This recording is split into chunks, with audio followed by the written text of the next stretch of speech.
Timnas Indonesia akan menghadapi Palestina dalam laga FIFA Matchday di Stadion Gelora Bung Tomo, Surabaya pada Rabu 14 Juni 2023. Langsung saja kita tergabung dengan produser lapangan CNN Indonesia Kansa Tamarindora. Selamat siang Dora.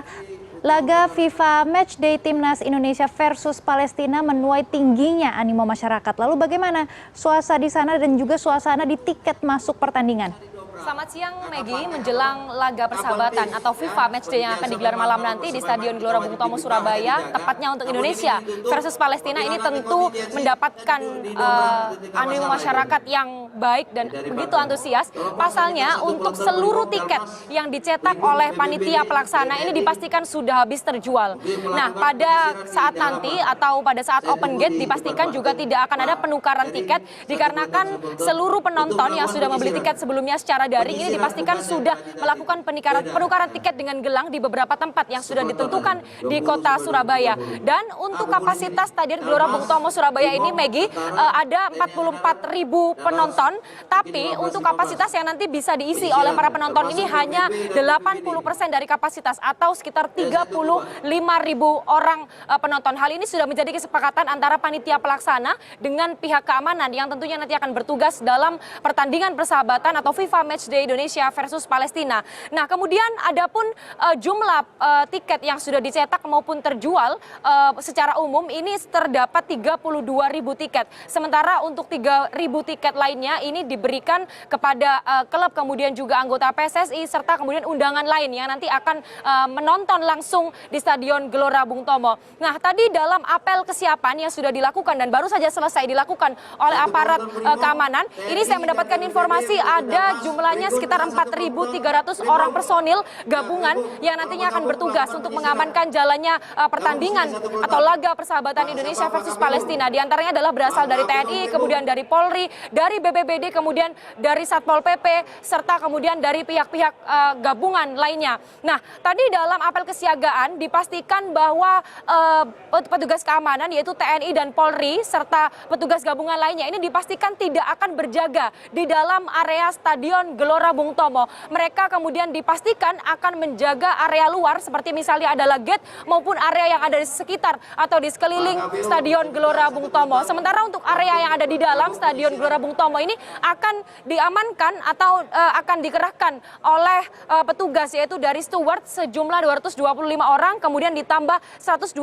orang marshal dari bonek yang merupakan pendukung dari Persebaya. Dan untuk para penonton nanti, selain tadi sudah saya sampaikan bahwa mereka ini dipastikan tidak akan dilayani untuk penukaran tiket di Stadion Gelora Bung Tomo, nanti mereka juga diharuskan atau tidak diperbolehkan untuk membawa flare, kemudian tidak diperbolehkan membawa petasan ataupun kembang api ataupun sejenisnya. Dan tadi dalam apel kesiapan juga disampaikan bahwa seluruh petugas keamanan yang kemudian disiagakan di Stadion Gelora Bung Tomo, di gate dan juga di sekitarnya dipastikan nanti akan melakukan pemeriksaan kepada seluruh penonton yang akan masuk dan mereka sama sekali tidak diperbolehkan untuk membawa flare maupun petasan maupun juga kembang api dan sejenisnya. Nah, ini kemudian patut Anda pastikan dari rumah, Anda harus kemudian melakukan pengecekan barang-barang sebelum Anda kemudian menuju Stadion Gelora Bung Tomo. Dan nanti kick off akan dimulai sekitar pukul 7:30 malam waktu Indonesia Barat, dan untuk open gate untuk perimeter pertama ini bisa dibuka atau mulai dibuka sekitar pukul 4:30 sore waktu Indonesia Barat.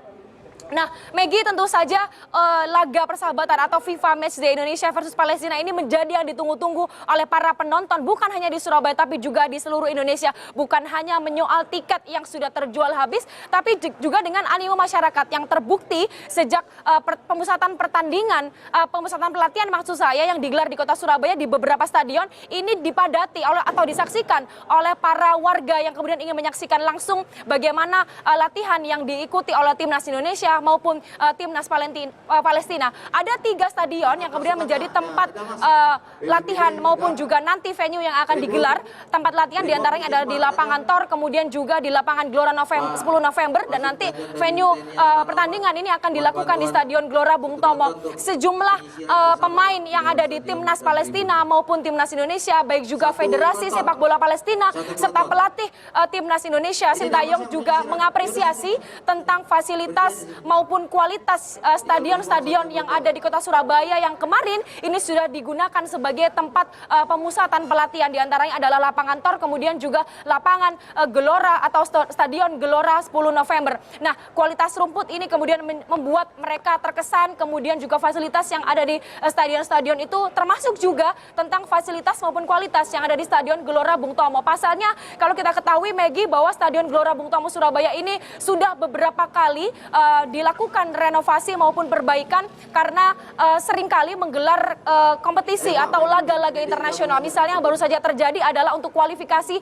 Piala Dunia U20 dan meskipun kemarin gagal menjadi salah satu venue untuk dilakukannya Piala Dunia U20 2023, tapi Stadion Gelora Bung Tomo terus berbenah dan itu kemudian mendapatkan apresiasi oleh pemain baik timnas Palestina maupun timnas Indonesia serta Federasi Sepak Bola Palestina maupun juga pelatih kepala dari timnas Indonesia Sintayong.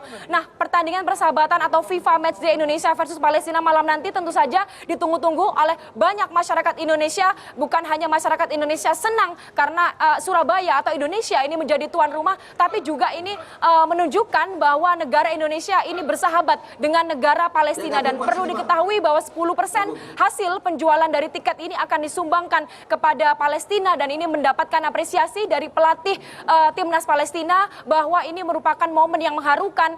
Pasalnya 10% dari hasil penjualan tiket ini akan disumbangkan untuk Palestina. Momen pertandingan persahabatan malam nanti ini juga tentu saja bukan hanya sebagai laga persahabatan tapi juga untuk mempererat tali persaudaraan dan tentunya nanti akan memperbaiki peringkat FIFA tentu saja karena saat ini Indonesia berada di peringkat 149 sementara untuk Palestina berada di peringkat 93 dan kemarin juga disampaikan oleh pelatih dari timnas Palestina bahwasanya Palestina sampai kapanpun akan mengingat jasa atau pengorbanan Indonesia yang beberapa waktu lalu telah melakukan penolakan terhadap timnas Israel sehingga berakibat pada Indonesia gagal menjadi tuan rumah dari Piala Dunia U20 2023. Tentu saja kita masih menunggu nanti bagaimana jalannya pertandingan yang nanti baru akan kick off sekitar setengah 8 nanti dan kalau saya melihat untuk kesiapan keamanan berikut juga briefing yang disampaikan tentu saja kita berharap bahwa pertandingan nanti malam diharapkan akan bisa berjalan dengan lancar, dengan aman, kemudian juga mendapatkan hasil yang bisa memperbaiki peringkat FIFA untuk timnas Indonesia maupun timnas Palestina. Maggie. Baik, kami akan terus menunggu dan juga tentunya memantau perkembangan FIFA Matchday Timnas Indonesia versus Palestina. Terima kasih Dora sudah bergabung bersama kami di CNN Indonesia Happening Now.